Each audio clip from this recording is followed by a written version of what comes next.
হরে কৃষ্ণ। অনেকে বলেন যে পেঁয়াজ রসুন তো উদ্ভিদ, তাহলে কেন ভগবানকে নিবেদন করা যায় না? এর পেছনে লুকিয়ে আছে সমুদ্র মন্থনের রহস্য। সমুদ্র মন্থনের সময় ভগবান বিষ্ণু যখন মোহিনী রূপ ধারণ করে দেবতাদের অমৃত পান করাচ্ছিলেন, ঠিক তখনই রাহু নামে এক অসুর ছলনা করে দেবতাদের মাঝে বসে পড়েছিলেন।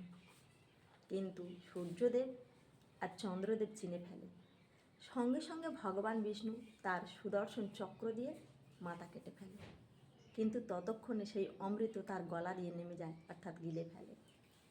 সুদর্শন চক্রের আঘাতে সেই অমৃত মিশ্রিত রক্ত ঝরে ঝরে মাটিতে পড়ে। বিশ্বাস করা হয় যে সেই রক্ত থেকেই পেঁয়াজ রসুনের জন্ম হয়। যেহেতু অসুরের রক্ত থেকে পেঁয়াজ রসুনের জন্ম হয়, তাই তার মধ্যে তামসিক অর্থাৎ অজ্ঞানতা আর রাজসিক অর্থাৎ উত্তেজনা প্রবল। আর ভগবানকে কেবল সাত্ত্বিক ভোগ নিবেদন করা হয়। এই কারণে ভগবানকে পেঁয়াজ রসুন নিবেদন করা হয় না। হরে কৃষ্ণ।